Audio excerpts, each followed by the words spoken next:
이제 다 같이 일어나셔서 영과 진리로 주일 예배를 하나님께 드리시겠습니다.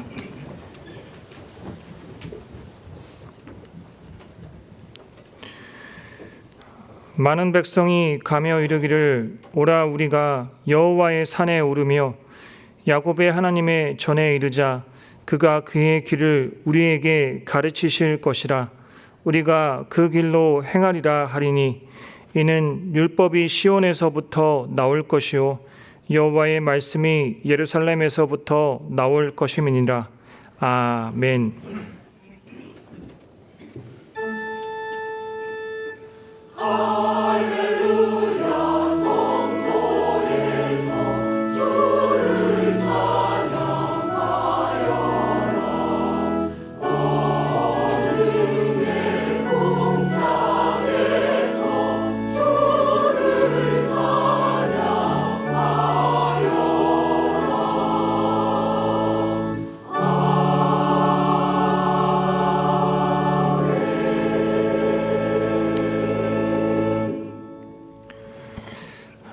하나님 아버지, 오로지 힘의 논리에 따라 세속적 가치관이 판을 치는 허영의 시장과 같은 세상을 우리는 살아가며 참 많은 근심과 걱정 속에서 가슴 아파하며 공고한 삶을 살아왔습니다. 끝까지 하나님만을 신뢰하며 주님의 부르심에 합당한 삶을 살아가지 못했던 우리를 불쌍히 여기시고 용서하여 주시옵소서. 그러나 주님만이 우리들의 삶의 이유와 목적 되심을 믿고 고백하며 주님 앞에 다시 나왔습니다. 이 시간 우리들에게 주님의 길을 가르쳐 주시옵소서. 또한 주님께서 말씀하신 그 길에 우리가 기꺼이 순종하며 부르심에 합당한 삶을 묵묵히 살아가게 하여 주시옵소서. 그 길을 끝까지 걸어갈 수 있는 힘과 능력을 더하여 주시옵소서. 이 시간 드려지는 주일 예배가 하나님의 은혜에 감격하고 감사하는 가슴 벅찬 감동으로 드려지는 기쁨의 예배가 되게 하여 주시옵소서. 예수님의 이름으로 기도드리며 이제 우리 모두 주님께서 가르쳐 주신 기도를 감히 주님의 이름으로 담대히 드리오니 하늘에 계신 우리 아버지여 이름이 거룩히 여김을 받으시오며 나라에 임하옵시며 뜻이 하늘에서 이룬 것 같이 땅에서도 이루어지이다. 오늘날 우리에게 일용할 양식을 주옵시고 우리가 우리에게 죄 지은 자를 사하여 준 것 같이 우리 죄를 사하여 주옵시고 우리를 시험에 들게 하지 마옵시고 다만 악에서 구하옵소서. 대개 나라와 권세와 영광이 아버지께 영원히 있사옵나이다. 아멘.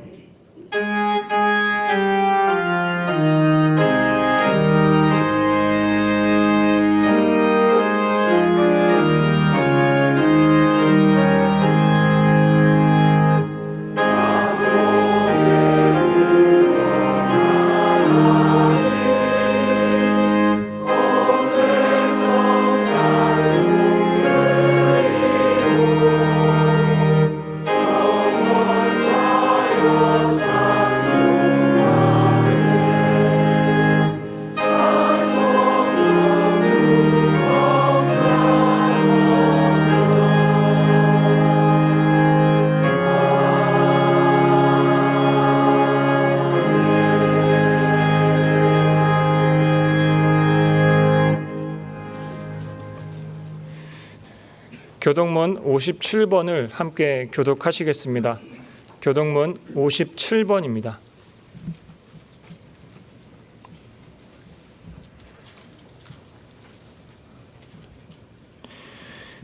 여호와여, 내가 깊은 곳에서 주께 부르짖었나이다. 주여, 내 소리를 들으시며 나의 부르짖는 소리에 귀를 기울이소서. 여호와여, 주께서 죄악을 지켜보실진대 주여, 누가 서리이까? 그러나 사유하심이 주께 있음은 주를 경외하게 하심이니이다. 나 곧 내 영혼은 여호와를 기다리며 나는 주의 말씀을 바라는도다. 파수꾼이 아침을 기다림보다 내 영혼이 주를 더 기다리나니 참으로 파수꾼이 아침을 기다림보다 더하도다. 이스라엘아, 여호와를 바랄지어다. 여호와께서는 인자하심과 풍성한 속량이 있습니다. 그가 이스라엘을 그의 모든 제약에서 속량하시리로다. 아멘.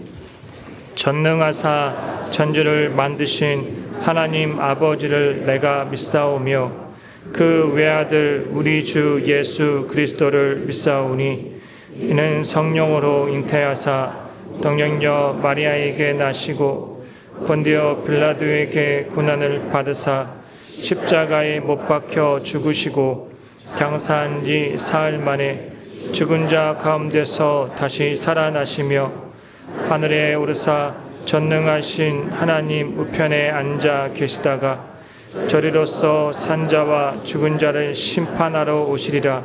성령을 믿사오며 거룩한 궁예와 성도가 서로 교통하는 것과 죄를 사하여 주시는 것과 몸이 다시 사는 것과 영원히 사는 것을 믿사옵나이다.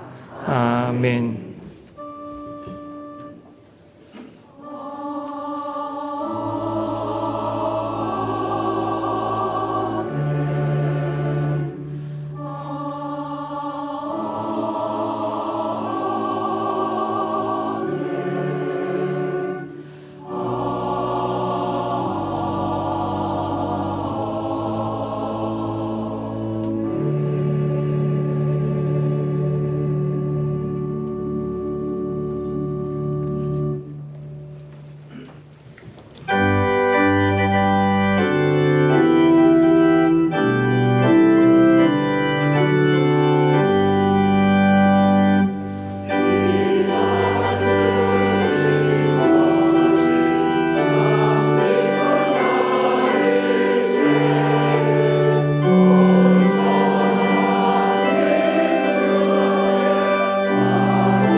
사랑의 하나님, 거룩한 주님의 날 저희를 주 앞에 불러주시고 함께 예배드릴 수 있는 은혜를 주심에 감사드립니다.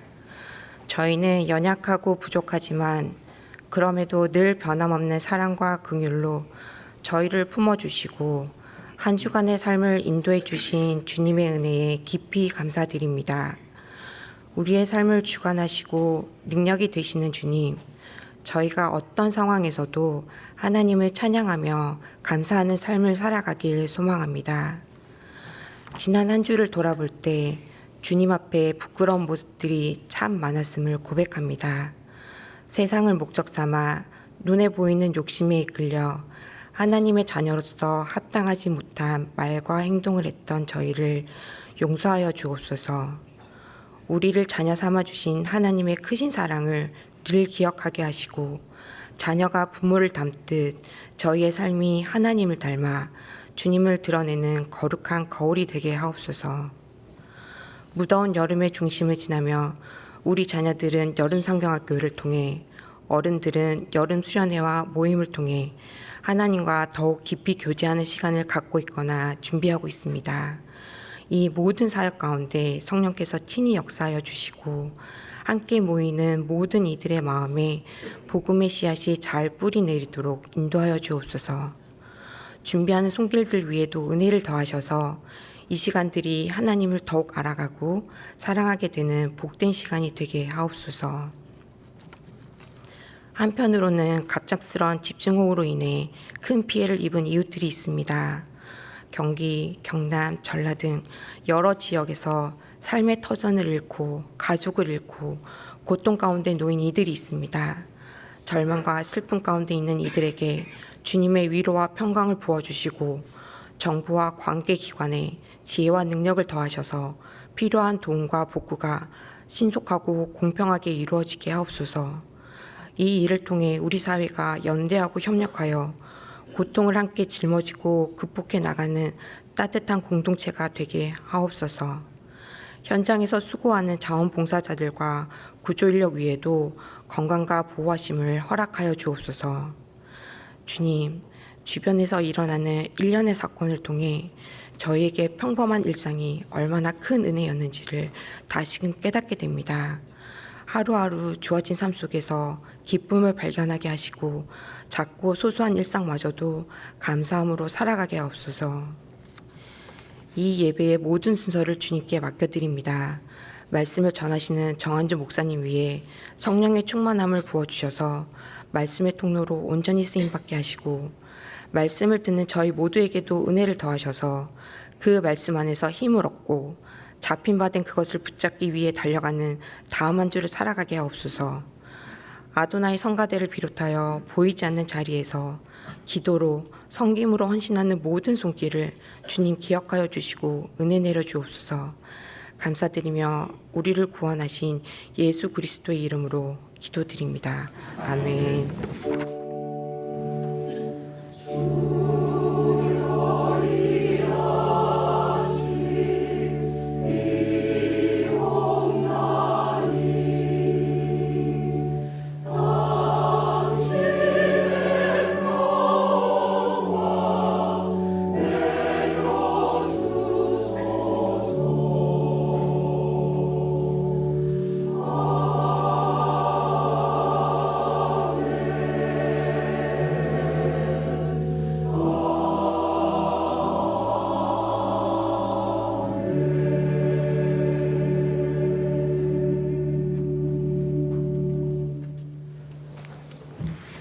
교회 소식을 알려드리겠습니다. 교회 창립 20주년을 맞아 우리 교회 재정 공시에 대한 설문조사를 오늘까지 진행합니다. 참여 방식은 스마트폰으로 전송된 문자 링크 또는 각 공간에 비치된 설문 양식을 작성하여 제출하는 것 중 태결하실 수 있습니다. 작성하신 양식은 각 예배실 입구에 비치한 설문함에 넣어주시기를 바라며 교우님들의 많은 참여 부탁드립니다. 2030 청년교구 41교구 여름 수련회가 잡힌 바 된 그것을 잡으려고라는 주제로 2030 청년교구는 양평 코바코 연수원, 41교구는 교육관에서 열립니다. 선연부 여름 성경학교가 다음 주일부터 화요일까지 잡힌 바 된 그것을 잡으려고라는 주제로 강하 그리스 힐에서 열립니다. 이번 달에 등록하신 새 가족을 환영하며 목회 행정 공동 담임 목사님과의 교제와 교회 안내 및 양아진 호를 관람하는 새 가족 맞이가 다음 주일 2부 예배 후에 있습니다. 7월에 등록하신 교우님들의 참석을 부탁드립니다. 다음 주일은 나눔 주일입니다. 나눔 물품은 마포구의 합정동, 망원동, 성산동 이웃 및 기관을 위해 사용됩니다. 교우님들의 많은 참여 부탁드립니다. 기타 봉사팀 모집 내용과 나머지 교회 소식은 주보를 참고해 주시기 바랍니다.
오늘 우리에게 주시는 하나님 말씀은 에베소서 4장 1절에서 6절입니다.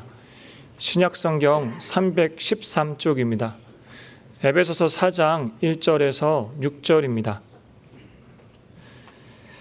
제가 봉독하겠습니다. 그러므로 주 안에서 갇힌 내가 너희를 권하노니 너희가 부르심을 받은 일에 합당하게 행하여 모든 겸손과 온유로 하고 오래 참음으로 사랑 가운데서 서로 용납하고 평안에 매는 줄로 성령이 하나 되게 하신 것을 힘써 지키라. 몸이 하나요 성령도 한 분이시니 이와 같이 너희가 부르심의 한 소망 안에서 부르심을 받았느니라. 주도 한 분이시요 믿음도 하나요 세례도 하나요 하나님도 한 분이시니 곧 만유의 아버지시라. 만유 위에 계시고 만유를 통일하시고 만유 가운데 계시도다. 아멘.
우리는 야곱의 11번째 아들 요셉에 대해서 잘 알고 있습니다.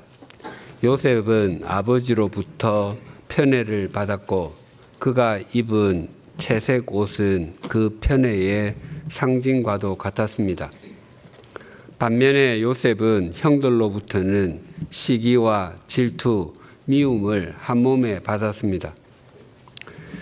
결국 형들이 그를 팔아버리는 바람에 그는 애굽까지 내려가야 했고 바로 왕의 신하 보디발 장군의 집에서 노예살이를 하게 되었습니다. 거기서 잘 풀리는 듯 하더니 억울한 누명을 쓰고 투옥되어 옥살이를 하게 되었습니다. 하지만 요셉은 그 옥에서 바로 왕의 두 신하의 꿈과 바로 왕의 꿈을 2년 간격으로 차례로 해석해 주고 애굽을 비롯한 주변 여러 나라에 임할 기근을 해결할 사람으로 애굽의 총리가 되어 세마포의 옷을 입게 되었습니다.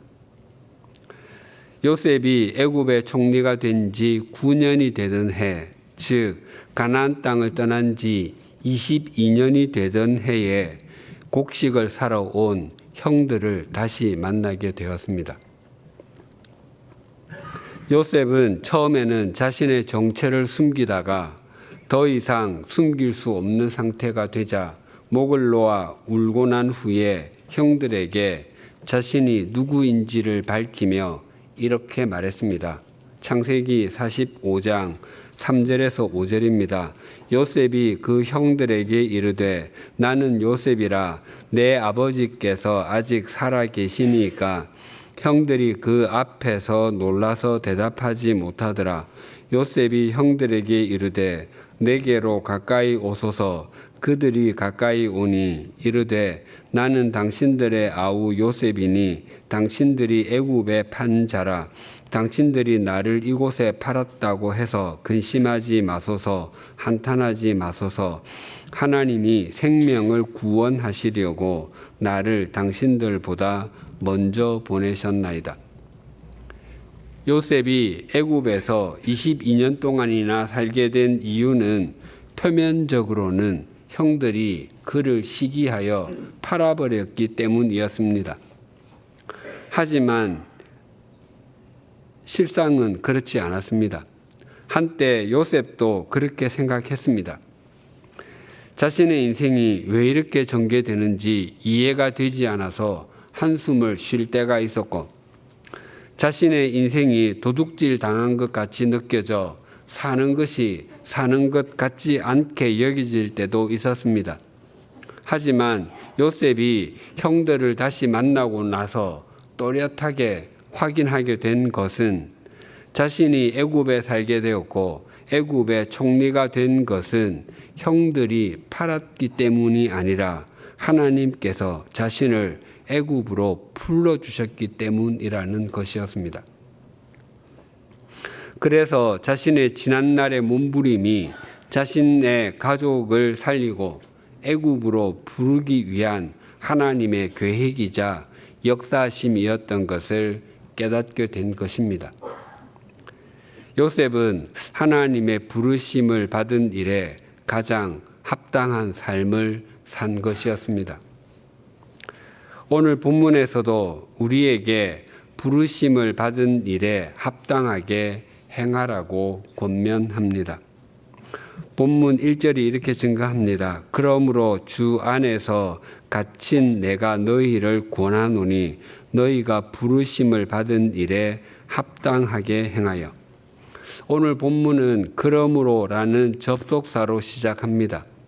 이 단어는 에베소서 1장에서 3장 우리가 믿는 내용이 무엇인지를 알려주는 교리와 4장에서 6장 우리가 믿음으로 살아야 할 내용인 실천을 이어주는 연결고리와 같다고 했습니다. 오래전에 TV 프로그램 중에 삶의 체험 현장이라는 것이 있었습니다. 연예인과 같은 셀럽이 몸을 써서 일을 해야 하는 현장에서 하루 일하고 그 일당을 받아서 기부하는 프로그램이었습니다. 우리 그리스도인이 어떤 삶을 살아야 하는지 일깨워주는 에베소서 4장에서 6장이 바로 믿음의 삶의 체험 현장과 같습니다. 물론 1장에서 3장은 영적 지식 또는 지혜의 체험 현장이라고 할 수 있습니다.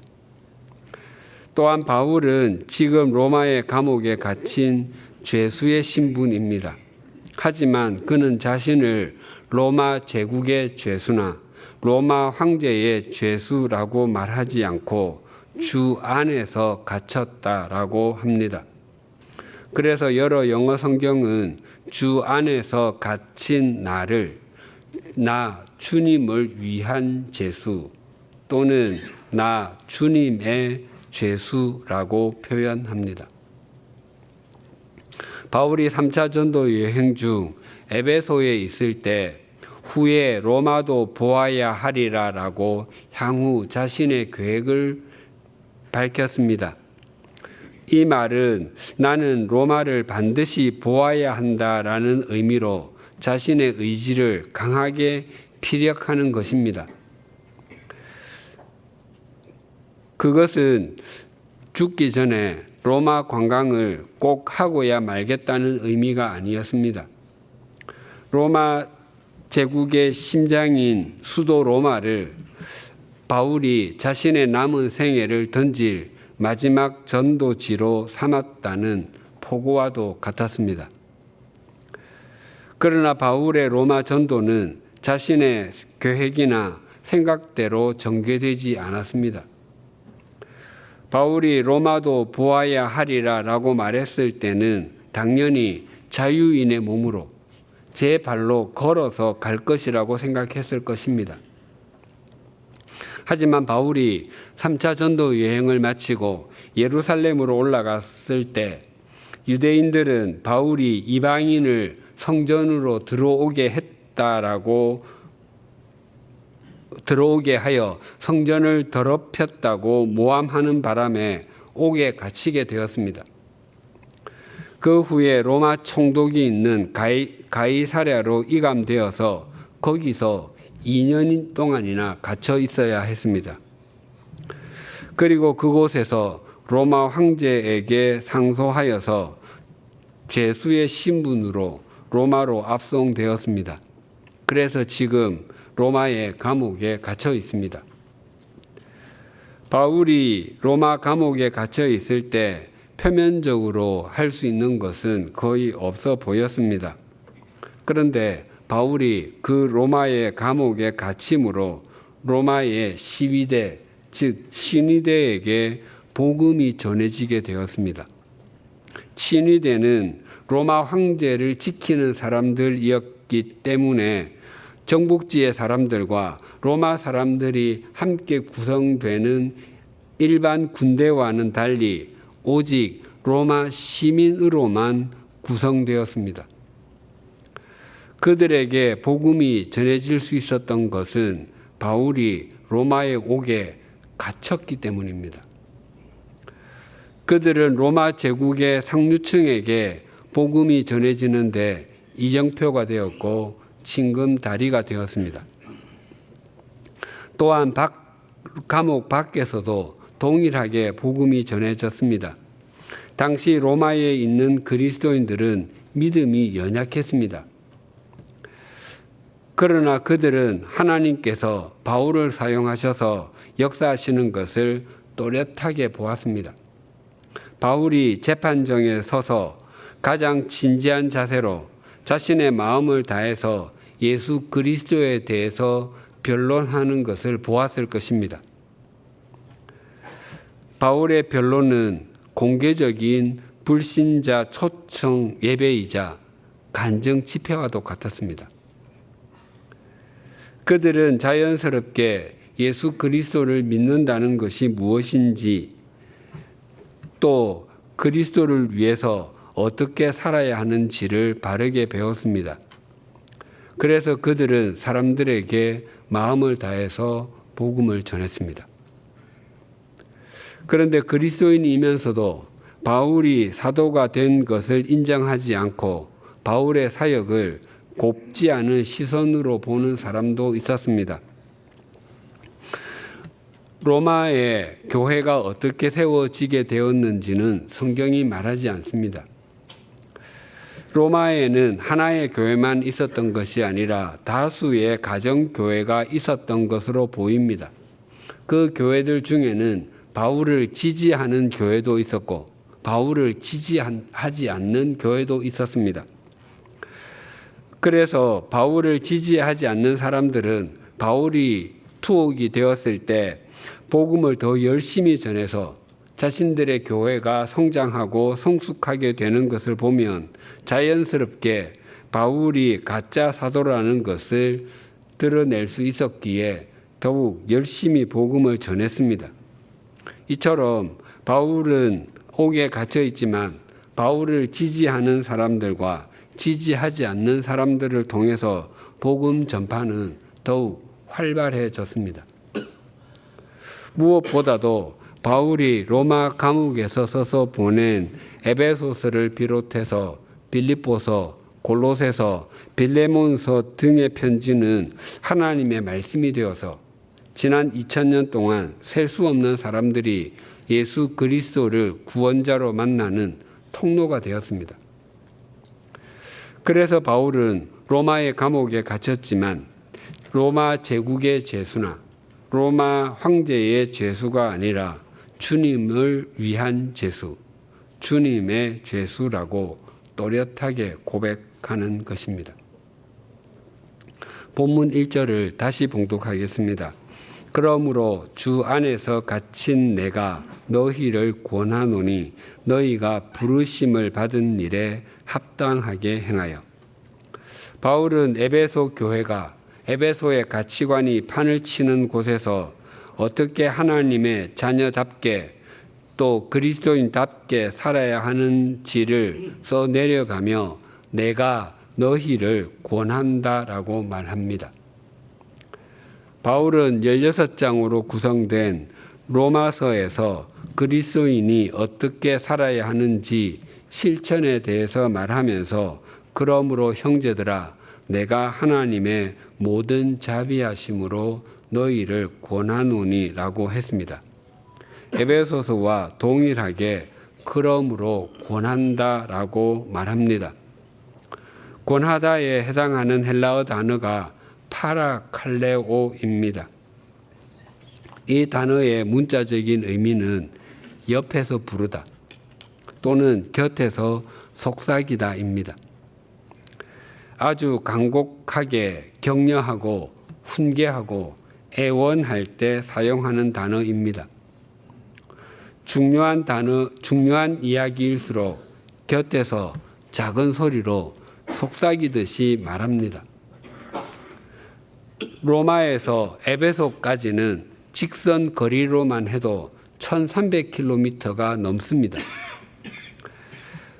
바울은 그렇게 멀리서 편지를 보내지만 에베소 교회에게 곁에서 속삭이는 마음으로 간곡하게 여러분은 부르심을 받았으니 그 부르심을 받은 일에 합당하게 살아가십시오라고 권면합니다. 지난주에 합당하게에 해당하는 헬라어 단어는 악시오스이고 여기에는 세 가지 중요한 뜻이 있다고 했습니다. 무게를 달다, 값을 매기다, 그리고 어울리다입니다. 그렇다면 우리의 믿음의 삶이 무엇에 대해 무게가 있어야 하고, 즉 진지해야 하고 가치가 있어야 하며 어울려야 하는 것인가 하면 바로 부르심을 받은 일에 그러해야 한다고 합니다. 교회가 헬라어로 에클레시아인데 문자적인 의미는 부르심을 받은 자들의 모임입니다. 중요한 것은 누가 불렀는가 하는 것입니다. 국방을 위해 부름을 받으면 군대가 되고 공부를 위해서 부름을 받으면 학교가 되듯이 우리는 주님께로부터 부름을 받아서 교회가 되었습니다. 베드로전서 2장 9절이 이러합니다. 그러나 너희는 택하신 족속이요 왕 같은 제사장들이요 거룩한 나라요 그의 소유가 된 백성이니 이는 너희를 어두운 데서 불러내어 그의 기이한 빛에 들어가게 하신 이의 아름다운 덕을 선포하게 하려 하심이라. 우리가 택하심을 받은 족속, 왕 같은 제사장, 거룩한 나라, 즉 민족, 하나님의 소유가 된 백성이 될 수 있었던 것은 우리에게 그렇게 불릴 수 있는 자격이나 조건이 있었기 때문이 아니라 우리를 어두움에서 불러주시고 자신의 신비한 빛으로 인도하시는 분이 계셨기 때문입니다. 우리가 오늘 이 예배의 자리에 있게 된 것도 우리를 여기로 불러주신 분이 계시기 때문입니다. 어떤 사람들은 자신이 게을러서 또는 주일에 잠이 많아서 예배에 잘 참석하지 못한다고 생각합니다. 그래서 자신이 마음만 먹는다면 예배에 잘 참석할 수 있고 믿음 생활도 잘할 수 있다고 말합니다. 그렇다면 오늘 이 예배 자리로 나온 사람들은 할 일이 없고 주일에 잠이 잘 오지 않아서입니까? 아닙니다. 우리가 오늘 이 예배 자리에 있게 된 것은 주님의 부르심의 은총을 입고 그 부르심에 응답하는 은총을 입었기 때문입니다. 진정한 소명의 삶은 자신이 계획하고 그 길로 가는 것이 아니라 하나님께 불림을 받고 그 불림에 순종하며 사는 것입니다. 요셉이 하나님 저를 애굽에 살게 하시고 저를 애굽의 총리로 세워주십시오. 그러면 야곱의 자손 제 가문이 애굽에서 살게 될 것이고 그들은 400여 년이 지난 후에 있을 출애굽의 출발점이 될 것입니다. 라고 기도한 적이 단 한 번도 없었습니다. 표면적으로는 형들이 자신을 팔았기 때문에 어쩔 수 없이 애굽으로 왔는데 22년이 지난 시점에서 돌아보니 하나님께서 자신을 불러주셨다고 밖에 설명할 길이 없는 것입니다. 제가 33년간의 사역을 하는 동안 섬긴 교회는 세 교회, 주님의 교회, 제네바 한인교회, 100주년 기념교회입니다. 저는 특정한 교회에서 섬기게 해달라고 한 번도 기도하지 않았습니다. 특히 외국에 있는 교회에서 섬기게 될 것이라고는 꿈에서도 생각해 보지 않았습니다. 그런데 하나님께서 저를 부르셨고 그 부르심에 순종하다 보니 순간순간 부르심을 받은 일에 합당하게 살려고 몸부림을 치다 보니 지금 여기에 서 있습니다. 부르심에 더 좋은 예는 바울입니다. 그는 자신이 그리스도의 사도가 되리라고는 세 발의 피만큼도 없었고 벼룩의 값만큼도 없었습니다. 그런데 주님께서 부르시고 거기에 합당하게 행하니까 사도 중에 사도, 믿음의 샘플과 같은 사람이 되었습니다. 그렇다면 우리는 부르심을 받은 일에 합당하게 행하는 사람들인데 부르심에 합당하게 행하는 삶이 구체적으로 무엇인지 2절이 이렇게 증가합니다. 모든 겸손과 온유로 하고 오래 참음으로 사랑 가운데서 서로 용납하고. 부르심에 합당하게 행하는 삶을 네 가지로 말씀합니다. 겸손, 온유, 오래 참음, 용납함입니다. 겸손과 온유가 우리 그리스도인이 가져야 할 바른 성품이라고 한다면 오래 참음과 용납함은 그리스도인이 다른 사람을 대할 때 나타나야 하는 바른 태도라고 할 수 있습니다. 겸손의 문자적인 의미는 낮은 곳을 의미합니다. 즉 겸손은 낮은 자리에 자신의 마음을 둠으로 그곳에 계시는 주님을 만나고 주님께서 주시는 기쁨을 얻는 것입니다. 왜냐하면 주님은 낮아지신 분이시기 때문입니다. 빌립보서 2장 5절에서 8절이 이러합니다. 너희 안에 이 마음을 품으라. 곧 그리스도 예수의 마음이니 그는 근본 하나님의 본체시나 하나님과 동등됨을 취할 것으로 여기지 아니하시고 오히려 자기를 비워 종의 형체를 가지사 사람들과 같이 되셨고 사람의 모양으로 나타나사 자기를 낮추시고 죽기까지 복종하셨으니 곧 십자가에 죽으심이라. 우리 주님은 하늘에서 땅으로 낮아지셨고 땅에 있는 여러 계층의 사람들 중에는 종의 모습으로 낮아지셨고 거기에서 더 낮아지셔서 십자가에서 죽으시기까지 하셨습니다. 그래서 우리가 스스로 낮아질수록 그곳에 계신 주님을 만나게 됩니다. 그런데 본문 2절에서 겸손이라고만 하지 않고 모든 겸손이라고 합니다. 그 의미는 저절로 겸손해지는 순간이나 마땅히 겸손할 수밖에 없는 상황에서 겸손해야 하는 것은 말할 필요도 없고 결코 겸손할 수 없다고 여겨지는 순간이나 겸손하는 것보다 자기를 과장하는 것이 훨씬 더 낫다고 여겨지는 순간 상황에서도 겸손하라는 것입니다. 그래서 모든 겸손은 항상 겸손, 쉬지 않고 계속 겸손, 범사의 겸손이라고 할 수 있습니다. 그 다음은 온유인데 이 단어에 대한 오해가 있습니다. 성격이 우유부단하여 일을 할 때 끊고 매점을 잘 하지 못하는 사람에게나 매사에 나약하게만 행하는 사람을 점잖게 표현할 때 그는 온유하다라고 말하곤 합니다. 그러나 성경에서 말하는 온유는 그런 의미가 아닙니다. 이 단어는 본래 야생 동물의 달라진 습성을 표현하는 말이었습니다. 들에 사는 야생마를 잡아오면 그 행동이 거칠기 짝이 없습니다. 그래서 야생마의 등에는 사람이 탈 수도 없고 물건을 실은 수레를 끌게 할 수도 없습니다. 그러나 뛰어난 조련사에 의해서 조련받고 훈련을 받은 후에는 사람을 태울 수도 있고 수레를 끌 수도 있습니다. 그렇다고 해서 그 야생마가 가졌던 본래의 습성이나 힘을 상실한 것은 아닙니다.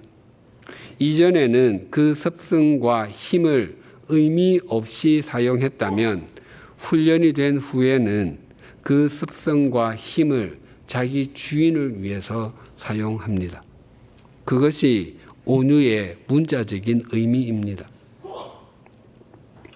구약 성경에 온유하다라고 칭함을 받은 사람이 모세입니다. 민수기 12장 3절입니다. 이 사람 모세는 온유함이 지면의 모든 사람보다 더하더라.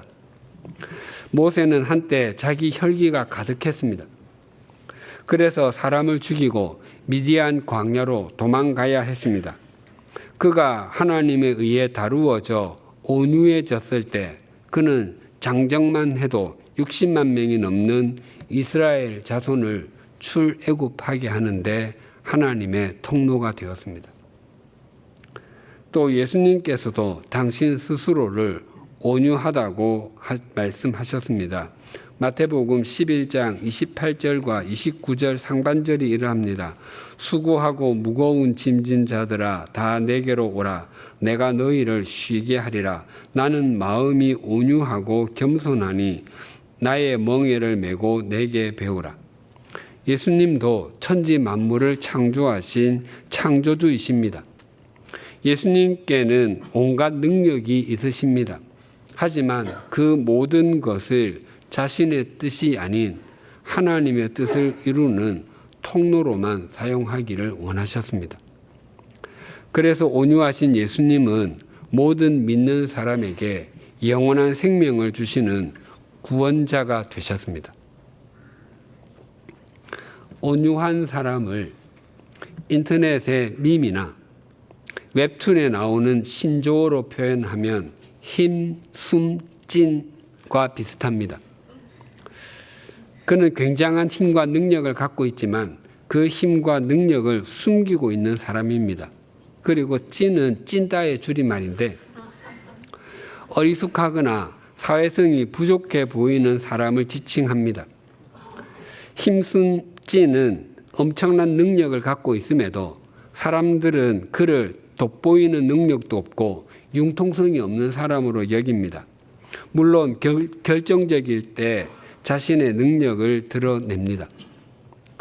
마블 영화 스파이더맨 속의 주인공 피터 파커나 슈퍼맨의 주인공 클라크 켄트가 그러합니다.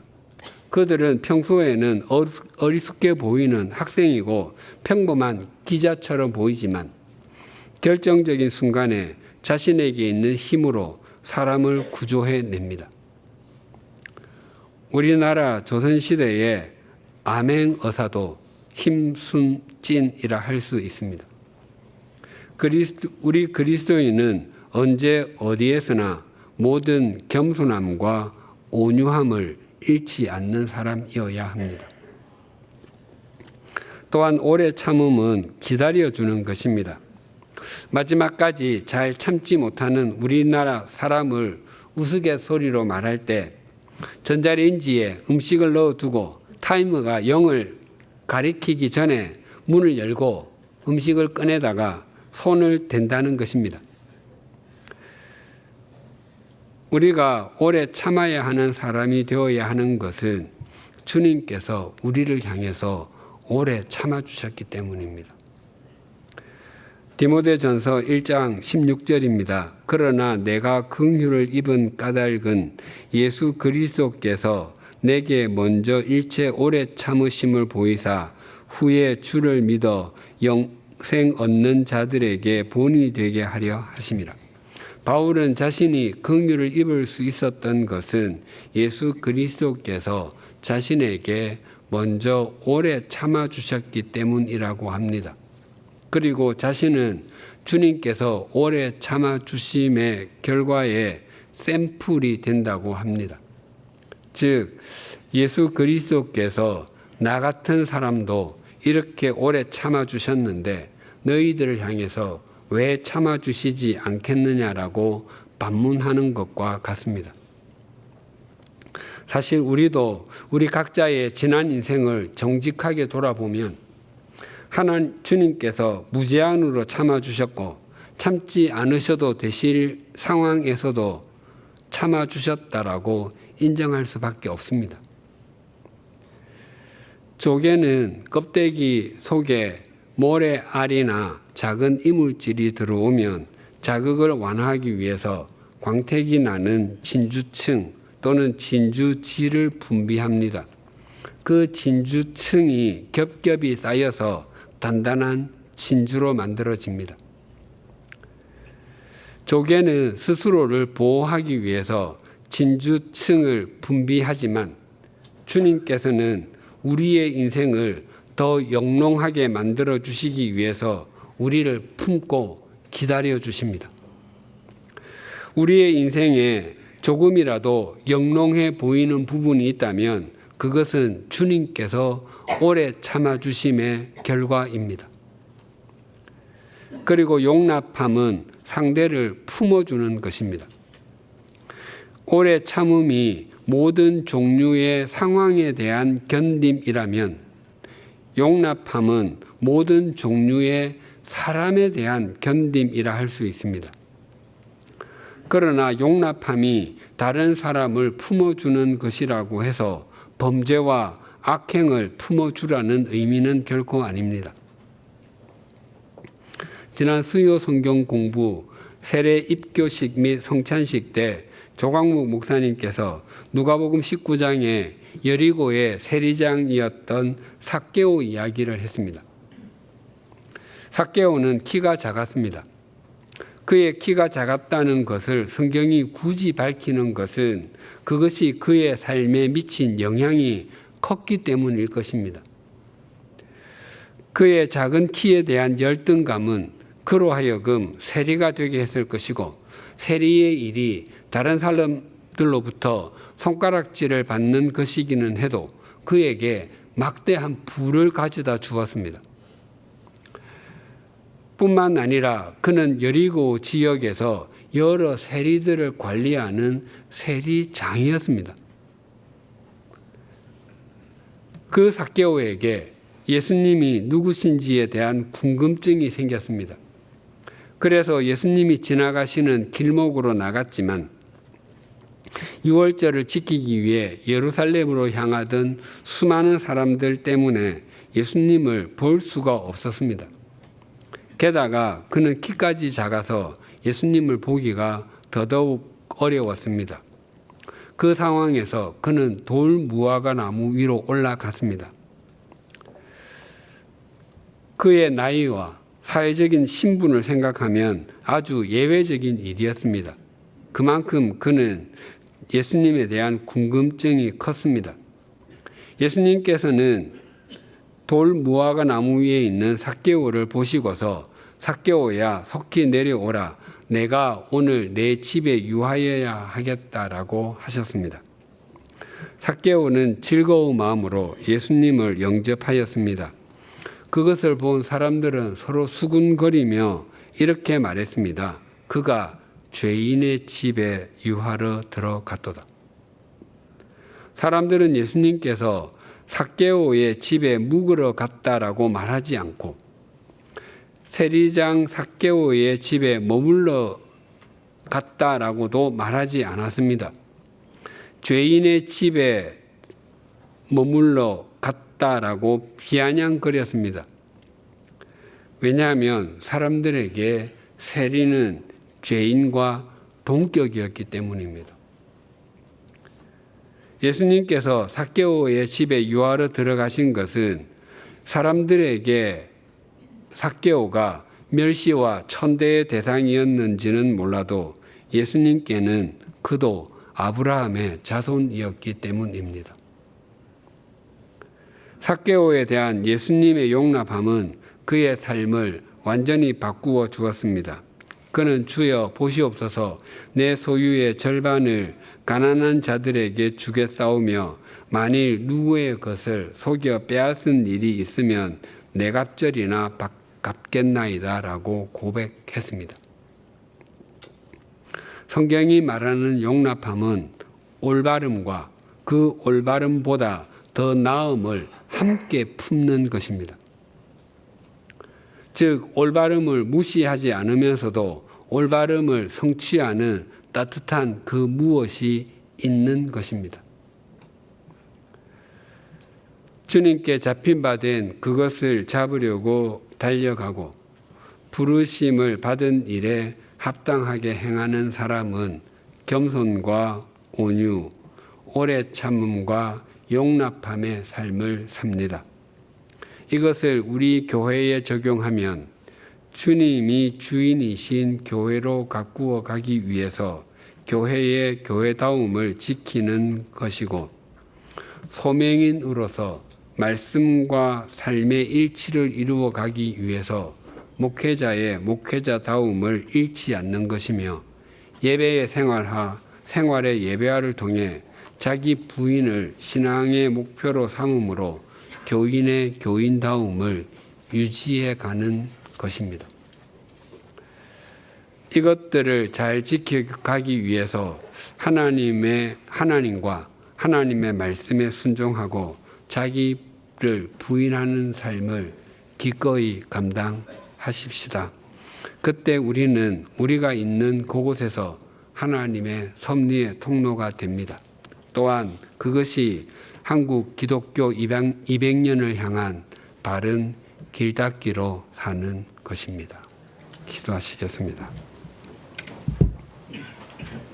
하나님 아버지, 세상에는 우리보다 더 뛰어난 사람도 많고 또 우리보다 더 선한 사람도 적지 않지만 그들보다 먼저 우리에게 부르심의 은총을 베풀어 주시고 우리로 하여금 그 부르심에 응답하는 은총을 베풀어 주셔서 감사합니다. 우리 모두가 주님의 부르심을 받은 일에 걸맞게 진지하게 행하게 하시고 영원한 가치가 있는 것이 되게 하시며 그리스도인에게 어울리는 것이 되게 하여 주시옵소서. 하나님께서 머물게 하신 삶의 자리에서 겸손해야 할 때는 당연히 겸손하게 하시고 겸손하기 어려운 순간에도 주님의 은총을 덧입어 겸손하게 하여 주시옵소서. 또한 온유하신 주님을 본받아 우리에게 있는 모든 것을 주님을 위해서 사용하게 하시고 주님만을 따르게 하여 주시옵소서.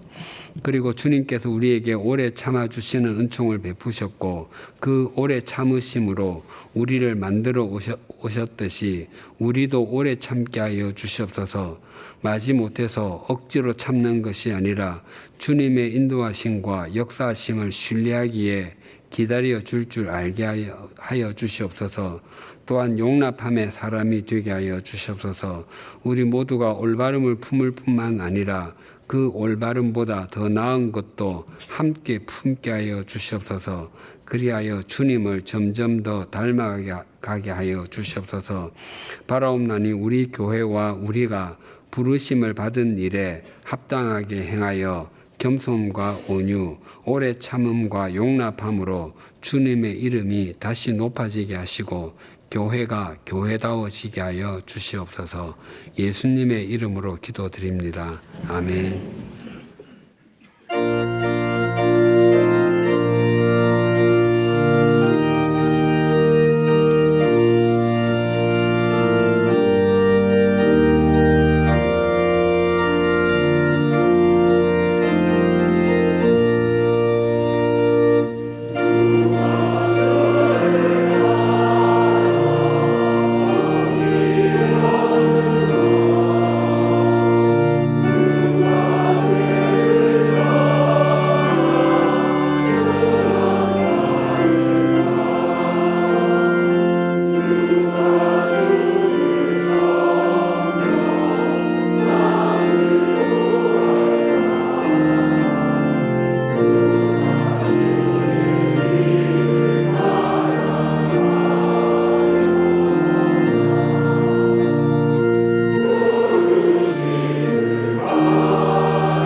하나님 아버지, 부르심에 합당한 삶을 살아가는 것은 꼭 고통스러운 고난을 통과해야만 하고 대단히 특별한 무언가를 해야 하는 것으로만 생각했는데 보다 구체적인 주님의 말씀을 깨닫게 해주셔서 감사합니다.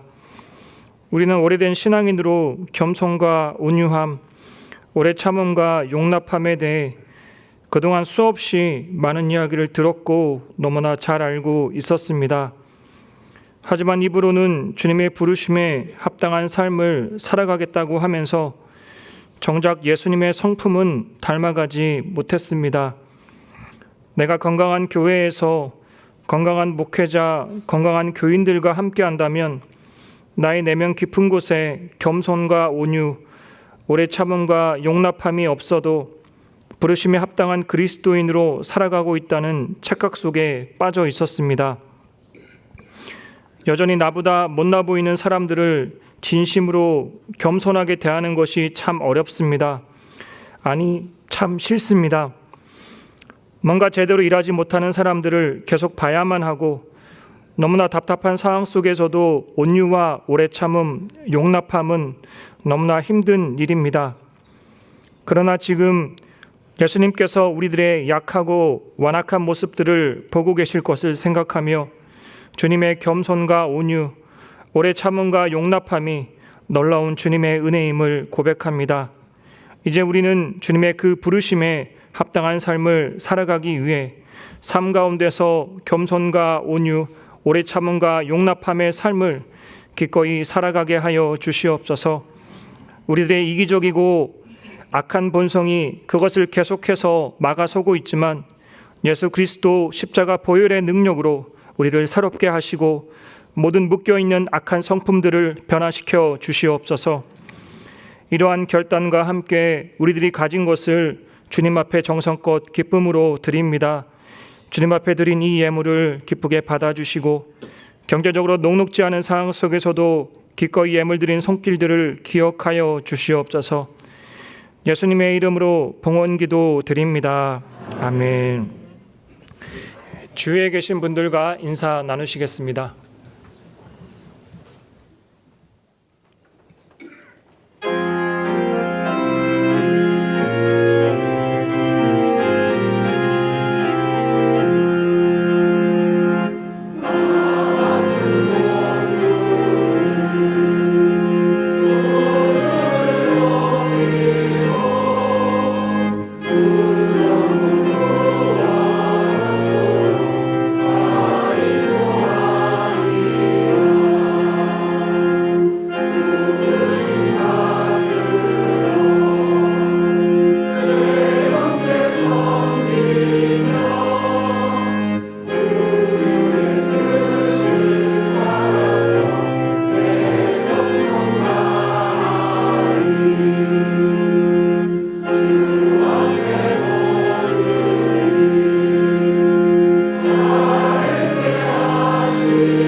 우리 주 예수 그리스도의 은혜와 하나님 아버지의 사랑과 성령님의 교통하심이 부르심을 받은 일에 합당하게 행하여 겸손과 온유, 오래 참음과 용납함으로 삶의 자리에서 하나님의 섭리의 통로로 살아가기를 소망하고 결단하는 주님의 사람들과 100주년 기념교회 위에 지금으로부터 영원토록 함께 해주시기를 간절히 축원하옵나이다. 아멘.